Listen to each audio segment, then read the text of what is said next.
कांग्रेस का अगला अध्यक्ष कौन होगा? कई दिनों से इसी मसले पर सियासत छिड़ी हुई है, लेकिन 7 दिनों में पूरी तस्वीर ही बदल गई है। अध्यक्ष पद के लिए गहलोत का पत्ता कटा, फिर दिग्विजय भी अध्यक्ष पद की रेस से किनारा कर लिए और अब खड़गे की एंट्री। 7 दिनों के अंदर क्या कुछ देखने को नहीं मिला। खड़गे की एंट्री के बाद अब सवाल उठता है कि क्या कांग्रेस को 51 साल बाद दलित पार्टी अध्यक्ष मिलने वाला है? कांग्रेस के अध्यक्ष पद के चुनाव में एक के बाद एक नए घटनाक्रम हो रहे हैं। अध्यक्ष पद के लिए नामांकन दाखिल करने के अंतिम दिन पार्टी के वरिष्ठ नेता और दलित चेहरे मल्लिकार्जुन खड़गे ने नामांकन दाखिल करके सभी को हैरान कर दिया। लेकिन राजस्थान की लड़ाई से खेल अभी भी बिगड़ा हुआ है। सवाल वही बना हुआ है कि राज्य की कमान आखिर कौन संभालेगा। कुछ दिन पहले तक राजस्थान के सीएम अशोक गहलोत का नाम फाइनल माना जा रहा था, लेकिन राज्य की कमान कौन संभालेगा, इस झगड़े के बाद सब कुछ बदल गया है। राजस्थान में जो कुछ भी हुआ उसके बारे में ये तो तय हो गया था कि अशोक गहलोत की जगह कोई और, लेकिन कोई और कौन होगा, इसको लेकर कुछ नाम चलने भी लगे हैं। उन नामों पर चर्चाएं भी शुरू हो गई हैं। नॉमिनेशन के आखिरी दिन मल्लिकार्जुन खड़गे का नाम आता है और उसके थोड़ी देर बाद ही दिग्विजय सिंह अपना नाम वापस ले लेते हैं। अध्यक्ष पद के लिए मल्लिकार्जुन खड़गे और शशि थरूर के बीच मुकाबला होगा, लेकिन खड़गे की जीत अब तय है ऐसा कहा जा रहा है। नॉमिनेशन के आखिरी दिन ये तस्वीर भी साफ हो गई। माना जा रहा है कि खड़गे की एंट्री के पीछे अशोक गहलोत का डबल फैक्टर हो सकता है। 23 सितंबर वो तारीख है जब अशोक गहलोत मीडिया के सामने बयान देते हैं। उन्होंने राहुल गांधी से अध्यक्ष पद के लिए अनुरोध किया था, लेकिन उन्होंने मना कर दिया। गहलोत कहते हैं कि इस बार गांधी परिवार के बाहर का ही अध्यक्ष होगा, लेकिन नामांकन डेट के पहले ही राजस्थान में गद्दी कौन संभालेगा, इसकी लड़ाई तेज हो गई। अशोक गहलोत समर्थक विधायकों की ओर से जो कुछ भी हुआ वो सभी ने देखा। राजस्थान की सियासी गर्मी का असर 10 जनपद पर भी देखने को मिला। इस पूरे एपिसोड के बाद ये भी तय हो गया था कि अब अशोक गहलोत का नाम आगे नहीं बढ़ेगा। ये पहली वजह है कि अशोक गहलोत का नाम पीछे छूट जाने के बाद खड़गे ने अपना नामांकन दाखिल किया। अब दूसरी वजह के बारे में समझाते हैं। इसके पीछे भी अशोक गहलोत की ही वजह है। राजस्थान में मुख्यमंत्री बदले जाने की सुगबुगाहट और उसके बाद के घटनाक्रम के बीच मंत्रियों और विधायकों की बयानबाजी का दौर जारी था। यहां कांग्रेस पर्यवेक्षक की भूमिका में मल्लिकार्जुन खड़गे थे। नए अध्यक्ष के लिए दिग्विजय सिंह समेत कुछ और नेताओं के नाम चलने भी शुरू हो गए थे। दिग्विजय सिंह का चुनाव लड़ना तय माना जा रहा था, लेकिन आखिरी वक्त में खड़गे की एंट्री होती है। खड़गे के चुनाव में उतरने के बाद ये सवाल है कि क्या कांग्रेस को 51 साल बाद दलित पार्टी अध्यक्ष मिलने वाला है? क्या 51 साल बाद इतिहास फिर दोहराएगा? क्या खड़गे कांग्रेस की नाव को पार लगा पाएंगे? इतिहास क्यों, उसके बारे में आपको थोड़ा समझाते हैं। 1970 की बात है जब बाबू जगजीवन राम को 1970 में पार्टी के राष्ट्रीय अध्यक्ष बनाया गया था। जगजीवन राम के राजनीतिक जीवन की बात करें तो वो 5 दशक से भी ज्यादा समय बिता चुके थे। एक छात्र कार्यकर्ता और स्वतंत्रता सेनानी के रूप में अपने सार्वजनिक जीवन की शुरुआत करते हुए उन्होंने साल 1936 में 28 साल की छोटी सी उम्र में बिहार विधान परिषद के मनोनीत सदस्य के रूप में विधायक बने थे। जब 1937 में कांग्रेस की सरकार बनी तो जगजीवन राम को शिक्षा और विकास मंत्रालय में संसदीय सचिव के रूप में नियुक्त किया गया था। हालांकि 1938 में उन्होंने पूरे मंत्रिमंडल के साथ इस्तीफा दे दिया। जगजीवन राम 1946 में फिर से निर्विरोध चुने गए। 2 सितंबर 1946 को उन्हें अंतरिम सरकार में श्रम मंत्री के रूप में शामिल किया गया। इसके बाद वो लगभग 31 सालों तक केंद्रीय मंत्रिमंडल के सदस्य बने रहे।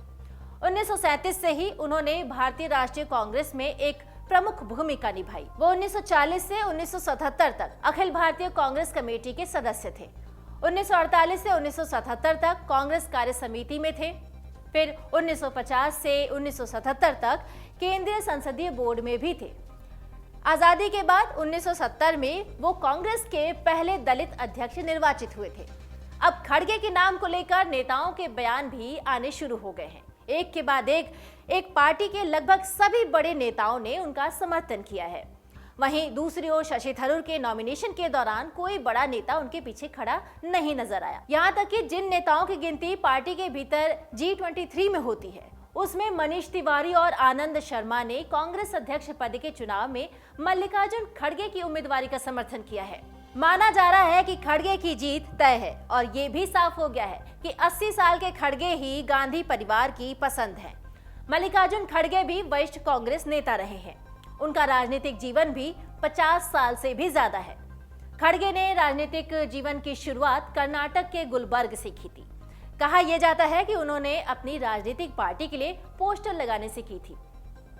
1972 में वो पहली बार विधायक चुने गए। इसके बाद वो 2008 तक लगातार एमएलए निर्वाचित हुए।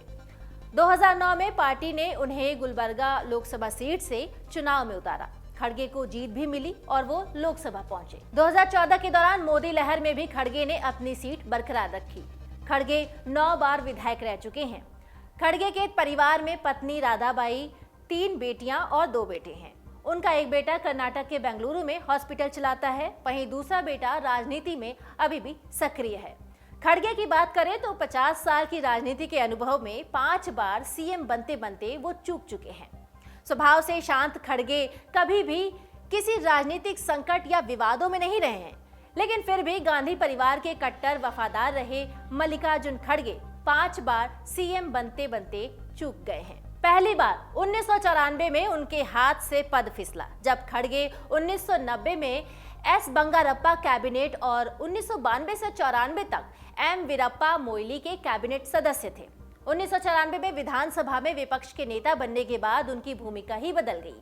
कांग्रेसी नेता की नजर मुख्यमंत्री पद पर थी।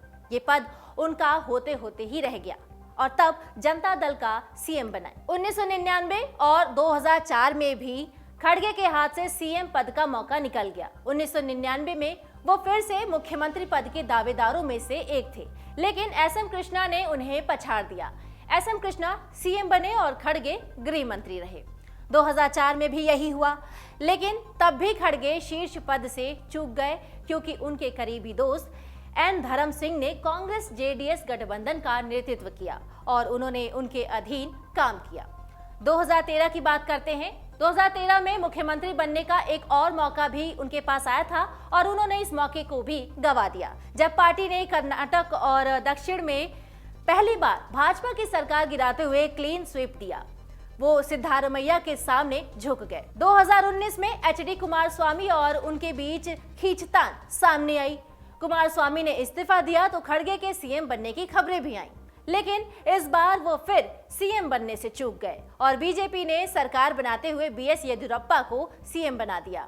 वहीं दूसरी तरफ शशि थरूर का 13 साल का राजनीतिक सफर रहा है। थरूर 2009 में सक्रिय राजनीति में कदम रखते हुए कांग्रेस के टिकट पर पहली बार तिरुवनंतपुरम में सांसद चुने गए थे। थरूर का सियासी सफर भले ही 53 साल की उम्र में शुरू हुआ था, लेकिन लोकसभा चुनाव जीतने के बाद उन्हें एक राजनेता के रूप में लंबी छलांगे लगाने को मौका मिला। कांग्रेस की केरल इकाई के कुछ नेताओं ने थरूर को बाहरी बताते हुए उनकी उम्मीदवारी का विरोध किया था। हालांकि थरूर भारतीय कम्युनिस्ट पार्टी के अपने निकटतम प्रतिद्वंदी पर बड़े अंतर से जीत दर्ज करने में कामयाब रहे थे। उन्हें कांग्रेस नीति संयुक्त प्रगतिशील गठबंधन सरकार में केंद्रीय विदेश राज्य मंत्री नियुक्त किया गया था। बहरहाल कांग्रेस अध्यक्ष पद के लिए 17 अक्टूबर को वोट डाले जाएंगे और 19 अक्टूबर को चुनाव परिणाम की घोषणा होगी और इसके बाद ही साफ होगा कि क्या कांग्रेस को दूसरा दलित अध्यक्ष मिलने वाला है या नहीं। क्या खड़गे कांग्रेस की नैया पार लगा पाएंगे या फिर नहीं। डाउनलोड करें अमर उजाला ऐप और पाएं खबरें लगातार। अगर आप ये वीडियो YouTube पर देख रहे हैं तो हमारे चैनल को सब्सक्राइब करें और बेल आइकन को दबाना ना भूलें। अगर आप Facebook पर ये वीडियो देख रहे हैं तो हमारे पेज को लाइक करें।